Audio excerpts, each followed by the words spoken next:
let's see what's inside this box. The cardboard casing is just for protection, and it's quite heavy, this box, so I suggest that you turn it on its side and pull the wooden box out. I'll just get rid of this. The microscope is in this box. You'll need to unlock the box with these keys on the top. You won't be able to get it out because it's screwed into the box for safety purposes and for ease of transport with a screw that's underneath. So if you carefully tip the box, you can unscrew this screw with this key here, the bigger key. You can start it off with the key and then should be able to finish it off by hand.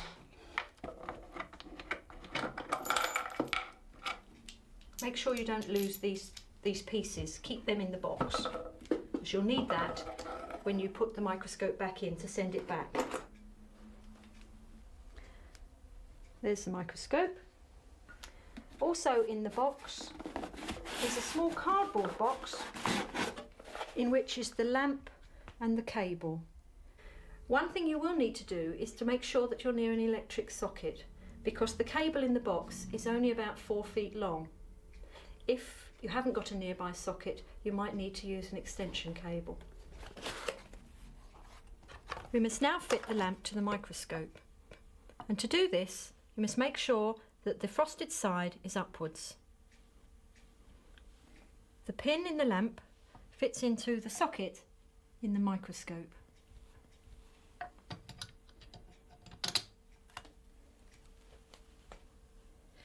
We must now connect the black lead to the white cable. Finally, plug in at the mains and switch on. Some of you may have a microscope with a lamp already fitted. To vary the intensity of the light coming through the microscope, there is a rotating diaphragm. This you can turn around to various settings. I recommend 4 or 5 to begin with. The microscope also has a rotating stage onto which the thin section will fit. You can secure the thin section under the stage clips, which will stop it from slipping around. Beneath the rotating stage, there's a polarising filter. The microscope also has 3 objectives: a ×4 objective, a ×10 objective, and a ×40 objective. Make sure that they're firmly clicked into place before you start to use them. For most purposes, you'll only need the ×4 objective. You can focus the microscope using these focusing knobs on the side. The coarse focusing knob and a fine focusing knob. At the top, an eyepiece with ×10 magnification. In the eyepiece are 2 crosshairs which you can use to locate yourself on your thin section. The swing-out analyzer can be used out for plain polarised light or in for looking at a thin section between cross polars. To begin with, you should always use the microscope with the analyzer out. Finally, you can adjust the position of the microscope so that it's comfortable using the pivot on the side. Now let's look at a thin section from the box in your home kit. I'm going to use thin section E. The first thing to do is to use the hand lens from the kit to look at the texture in the thin section. It's best if you look towards the window or towards the light and hold the hand lens up to your eye and then bring the slide into focus like this.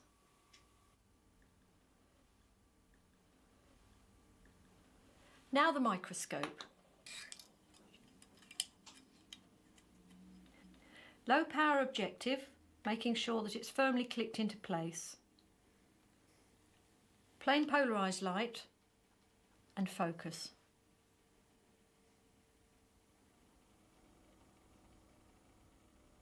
Looking at the thin section in plain polarised light, what can we see? Well, first look at its texture.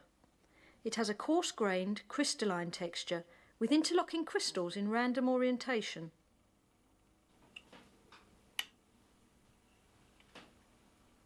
This is even more obvious between cross-polars.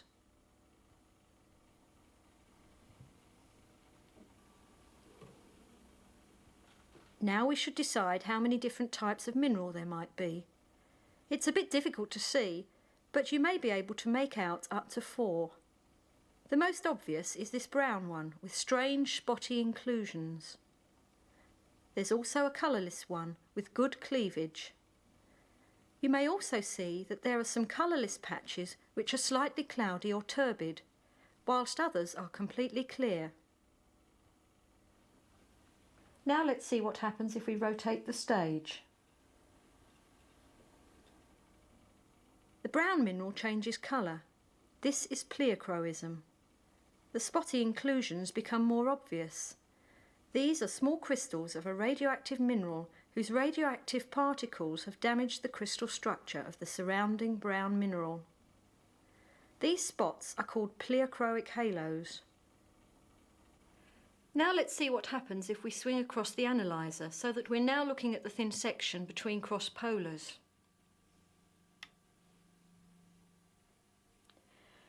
The initial kaleidoscope of colours may be a little confusing, so it's a good idea to keep swinging out the analyzer and checking back in plain polarised light. These two views are quite different. Other optical properties become obvious between cross-polars. Let's look at the brown mineral first. Between cross-polars, it has bright second-order interference colours, though you may find these difficult to see because they're masked by the brown colour of the mineral. What happens if we rotate the stage? It goes dark at 90-degree intervals. We say that it's going into extinction. In the case of this mineral, it goes into extinction when cleavage is parallel to the crosshairs. We call this straight extinction. All these properties are characteristic of the brown iron-rich mica biotite. Now let's look at the other 3 minerals between cross-polars. Firstly, the colourless mineral associated with the biotite. Here in plain polarised light, we can see that it has moderate relief and good cleavage in one direction. Looking at this mineral between crossed polars, we can see that it too has bright second-order interference colours, similar to that of biotite mica. This mineral is the colourless potassium-rich mica known as muscovite.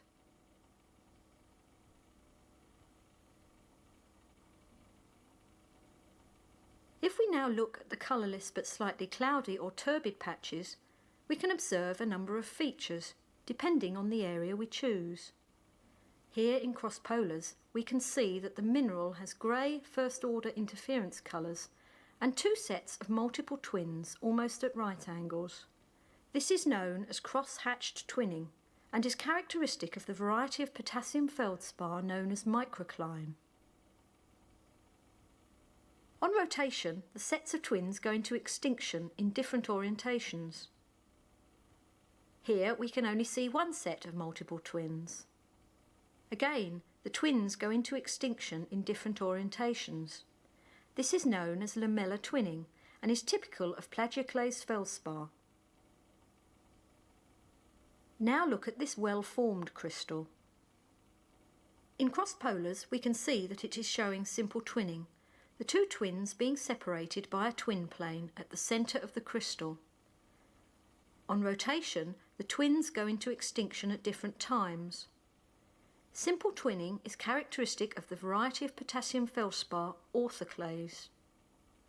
In this thin section, we have therefore been able to see examples of 3 different types of twinning in feldspar.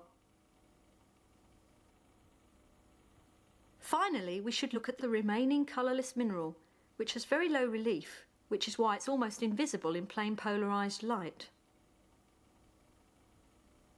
Between cross-polars, the mineral has grey first-order interference colours, does not show any twinning, but goes into extinction unevenly. This is known as wavy extinction and is characteristic of quartz. We've now looked at this thin section in quite a lot of detail, and we should try to record the results in some way. One way would be to construct a table. Another way would be to draw a simple sketch, such as I've done here. At first sight, it may appear a little complicated. Exactly how do you convert views down the microscope to a sketch like this? It's really not as difficult as it looks, and I've put this sketch of thin section E in the workbook for you, together with the description of how I constructed it step by step. Also in the workbook, I've given you some tricks of the trade, which I hope will help you to complete your own sketches when describing rocks and the minerals they contain. We've now completed a pretty detailed look at thin section E, and you may be wondering what the rock is. We could have identified it for you at the beginning of the video, but this wouldn't have been very systematic, since you shouldn't attempt to name a rock until you've looked at its texture and identified the essential minerals present. The rock is in fact a granite. It's a coarse-grained igneous rock with a crystalline texture and crystals in random orientation. We can certainly see some grey glassy quartz, some white feldspar, and some black flakes of biotite mica. It's difficult to see any muscovite mica or to identify the type of feldspar present. That's a granite. Now let's look at another coarsely crystalline rock. It's quite difficult to get much information from this hand specimen. We really have to examine a thin section to be able to identify the minerals in this rock. It's another coarse-grained rock with a crystalline texture and crystals in random orientation. However, the minerals are different. There are 4 obvious minerals in this thin section, and one of the reasons they're so obviously different is their relief. Here we have a very high relief mineral with irregular cracks, some of which are filled by green alteration minerals, and here a medium relief mineral with good cleavage. This mineral has very low relief and so almost disappears from the field of view. Finally, this mineral, which is black in plain polarised light, is what we call an opaque mineral. Now let's look at the section between crossed polars. This is the mineral with medium relief and good cleavage, 2 sets of cleavage planes at 90 degrees. In cross polars, it has low second-order interference colours. This is pyroxene. Some pyroxenes have brighter interference colours than these, and not all show such obvious cleavage.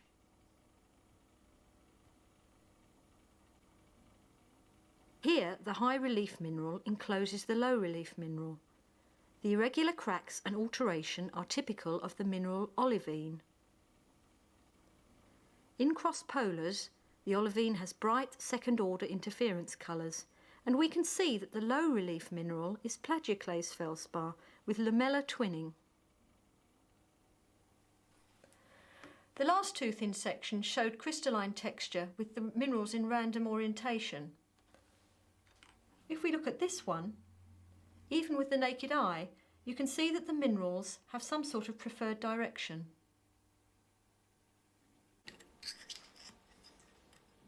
In plain polarised light, we can see this preferred orientation very clearly. This preferred orientation of minerals is a characteristic texture of many metamorphic rocks. If we look at the minerals, we can see that there are 3. Elongate crystals of a green mineral, a colourless mineral with low relief, and black opaque minerals. If we now rotate the stage, the intensity of the green colour changes with the orientation of the stage. This is another example of pleochroism, in this case the green colour being typical of the mineral amphibole.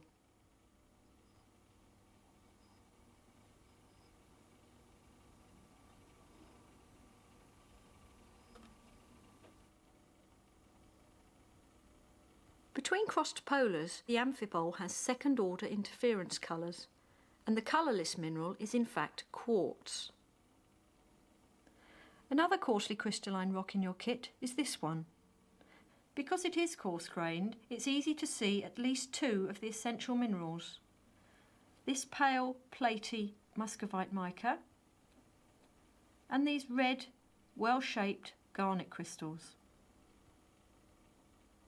We can see here the crystals of garnet with high relief, surrounded by colourless muscovite mica. The garnet crystals are quite well formed. If we now look at the thin section between cross-polars, we can see the muscovite with preferred orientation and second-order interference colours. But look what happens to the garnets as the stage is rotated. They don't show any interference colours and remain in extinction the whole time. This is because garnets belong to the cubic crystal system and as such are isotropic when viewed in thin section between crossed polars. Finally, we should look at one more mineral, which is found in many carbonate rocks such as limestone. It's also found in marble, which is formed when a limestone is recrystallised during metamorphism. Let's look at marble in thin section. In plain polarised light, the marble consists entirely of one mineral. It's what we call a monomineralic rock. It's coarsely crystalline and the minerals are in random orientation. They don't show any preferred orientation, even though this is a metamorphic rock. You will discover the reason for this as you study Block 2. Although the mineral is colourless, the crystal outlines are quite obvious. This is because the mineral has high relief. Between cross polars, the mineral has pale pastel third-order interference colours and quite distinctive multiple lamellar twinning. You may have even noticed this twinning as we looked at the thin section in plain polarised light. This is the mineral calcite.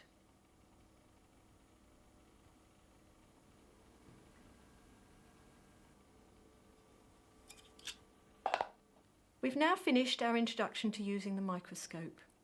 This should give you a good start to examining rocks in thin section as you study the remaining part of Block 2. When you've finished using the microscope, you should switch it off and allow the bulb to cool down before attempting to put it away. If your microscope has a detachable light source, then you should remove it and put it back in its case. Remember to return the microscope to an upright position, otherwise it won't fit back into the wooden case. You don't need to screw it into the case unless you're going to transport it somewhere or sending it back in the home kit at the end of the course.